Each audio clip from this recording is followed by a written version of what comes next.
అందరూ బాగున్నారా? చూసారా నేనైతే ఎక్కడికి వచ్చాను, మా అన్నయ్య వాళ్ళ తోటకైతే వచ్చాను.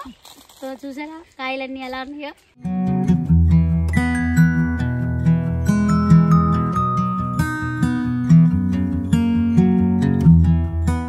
తామరకొల్లు అన్నయ్యది. అయితే తామరకొల్లు మేము ఎలా వచ్చామో అలాగే అందరం అలాగే పట్టుతిప్పల కోసం ఎవరు ఊరు వదిలిపెట్టి ఒక్కొక్కళ్ళు ఒక్కొక్క ఊరు ఒక్కొక్కళ్ళు ఒక్కొక్క ఊరు అలా వచ్చాము. అన్నయ్య అయితే రెడ్డిగూడెం వచ్చాడు. సో చాలా కష్టపడి ఇవాళ మంచి పొజిషన్లో ఉన్నారు వాళ్ళు కూడా.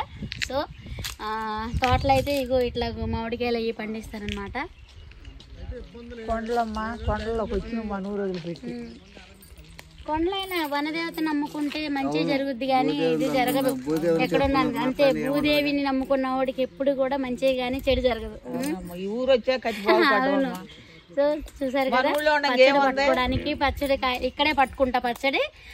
సో మళ్ళీ నెక్స్ట్ మంత్ వస్తా అనమాట. ఇది ఏప్రిల్ నెల కదా, మళ్ళీ మే నెలలో వస్తాను. చెట్టుకాయలు కోసి పచ్చడి ఎలా పట్టుకుంటామో ఏంటో అన్నీ మీకు చూపిస్తాను. సో ఇప్పుడు ప్రజెంట్ అయితే మామూలుగా వచ్చాను. ఇంట్లోకి 4 కాయలు 10 కాయలు తీసుకెళ్ళి నెల రోజులు వాడుకోవడానికి కొత్త పచ్చడి 4 కాయలు కోసుకుని వెళ్ళి పచ్చడి పట్టి చిన్న వీడియో తీస్తాను అది కూడా.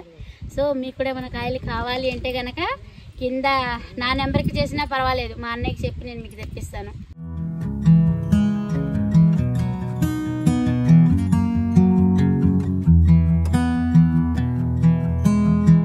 చూసారా, ఇది ఇక్కడ కాయ వచ్చి మరి అసలు 10 రూపాయలు అంట కాయ. మనకు అక్కడ ఎంత పడుతుంది, అసలు ఎంతెంత రేట్లు పెట్టుకుంటున్నాం మనము. నిజంగా అసలు ఒక కాయ 40 రూపాయలు 50 రూపాయలు ఉంది. ఎప్పుడు రైతే నష్టపడుతున్నాడు నిజంగా. అసలు డైరెక్ట్ రైతు దగ్గర కొనుక్కుంటే అసలు మనకి ఎంత లాభం కదా.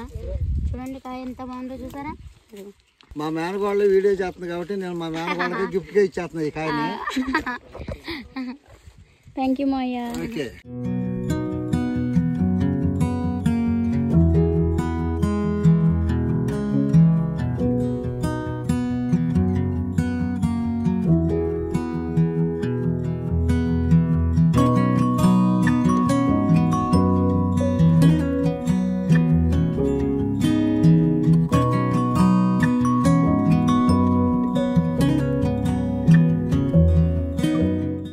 మీకు కూడా కావాలి అంటే కనుక స్క్రీన్ పైన నెంబర్ పెడతాను, కావాలంటే ఆర్డర్ చేసుకోండి. మా అన్నయ్య వాళ్ళ తోట ఇది రెడ్డిగూడెం. రేట్ అయ్యి వాళ్ళు చెప్తారు. సో కాయలు మాత్రము ఏదైనా సరే మనకు సంవత్సరం నిలువ ఉండే పచ్చడి కాబట్టి మనకి ఒక చెట్టు కాయలు తీసుకుని గట్టిగా మంచి కాయలు తీసుకుంటే పచ్చడి అనేది సంవత్సరం కాదు 2 years అయినా సరే ఖరాబ్ కాదు. సో నేనైతే ఇగో పచ్చడికి కాయలు తీసుకెళ్తున్నాను. సో చూసారు కదా, ఇగో అన్నయ్య ఇంకా కోతున్నాడు. ఇగో ఒక చెట్టు కాయలే చూసారుగా, కొత్త అంటే ఎలా ఉన్నాయో రసాలు అనమాట. సో ఇవి పచ్చడి పట్టుకుంటే అసలు ఎలా ఉంటుందంటే అమృతంగా ఉంటుందన్నమాట. కానీ రైతుకు మాత్రము అన్యాయమే జరుగుతుందని చెప్పాలి. ఈ కాయ ఇక్కడ కొంటే 10 రూపాయలు అంట. చూడండి ఈ కాయ నేను మొన్న అయితే 4 కాయలు తీసుకొచ్చాను. ఒక కాయ 50 రూపాయలు పెట్టి తీసుకొచ్చాను. ఇంత కూడా లేదు కాయ, ఒక కాయ 50 రూపాయలు పెట్టి తీసుకొచ్చాను. ఈ కాయ 10 రూపాయలు అంట. చూసారా, కానీ ఎంత బాగున్నాయో చూసారా. సో మీకు కావాలంటే కనుక, కానీ మరి ఛార్జెస్ అవి కూడా పడతాయి కదా. మరి ఎప్పుడు రైతు అందుకే ఎంత నష్టపోతున్నాడు. రైతు ఎప్పుడు ఎదగట్లేదు. ఎంత కష్టం చేసేదానికి కీళ్ళు పెట్టి నన్ను పగలనక రాత్రనక ఎవరో ఒకళ్ళు కాపలా ఉండి ఇది చేసి అంత చేసినా కానీ వాళ్ళకి అసలు ఏమీ లాభాలు రావట్లేదు. ఎప్పుడు రైతు అలాగే ఉంటున్నాడు.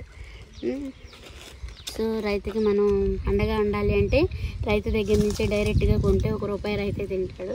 ఆలోచించండి. వాటర్ కోసం చూసారా, ఇలా తోకుని వాటర్ కూడా అక్కడి నుంచి ట్రాక్టర్లతో తెచ్చుకొని పోసుకుంటారనమాట. నీళ్ళు అవసరానికి లేనప్పుడు మన వరుణ దేవుడి మీద ఆధారపడాల్సిందే. ఇక్కడ చూసారా వాటర్ ఇవి స్టోరేజ్కి అనమాట.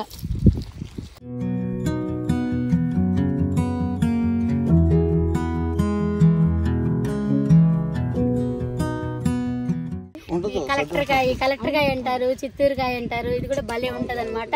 సో ఇవి ఎక్కువ చిలుకూరు దగ్గర అమ్ముతారు, బాలాజీ టెంపుల్ దగ్గర. చక్కగా కోసేసి కొంచెం కారం అది రాసిచ్చి ఎంత కష్టమో చూసారా, రైతు పడే కష్టమో. ఇగో కాయలు ఎవరైనా ఎత్తుకుపోతారో మీదుగా అని చెప్పి ఇక్కడే కాపలా ఉండి చిన్న వంట అవి కూడా ఇక్కడే వండుకోవడం. ఇంకో పొయ్యి, ఇంకో పచ్చడి బండ, అవి కూరగాయలు కూడా అక్కడే పండించుకొని అవి గిన్నెలు సామాన్లు చూసారా వంట చేసుకోవడానికి. ఈ పిన్నమ్మే ఉంటుంది. ఈ పిన్నిది కూడా తామరకొల్లే, మా అన్నయ్యది కూడా తామరకొల్లే. తామరకొల్లి నుంచి ఎలా పొట్టతిప్పలకి మేము ఎలా వచ్చామో అందరూ అలాగే పొట్టతిప్పలకి వచ్చామన్నమాట. సో ఏదో ఒకటి బతుకు తెరువు కోసం ఏదో పని చేసుకుని బతకాలి కదా. అట్లాగే అన్నయ్య వాళ్ళేమో తోటలో మామిడి తోటలో ఇట్లా ఇది చేసుకొని మామిడి తోటల మీద బతుకుతున్నారు అన్నయ్య వాళ్ళు. నేనేమో తెలుసు కదా, ఇట్లా ఒక ఊరు వాళ్ళము.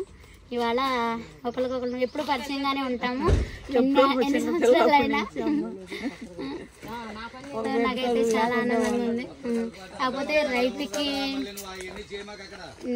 మిగలట్లేదు, అది నాకైతే చాలా బాధ వేస్తుంది నిజంగా. అసలు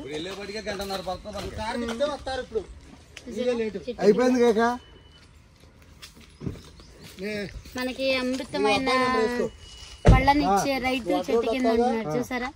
నిజంగా అసలు మనకి మంచి ఫ్రూట్స్ అందివ్వడానికి ఎంత కష్టపడుతున్నాడో రైతు చూసారా.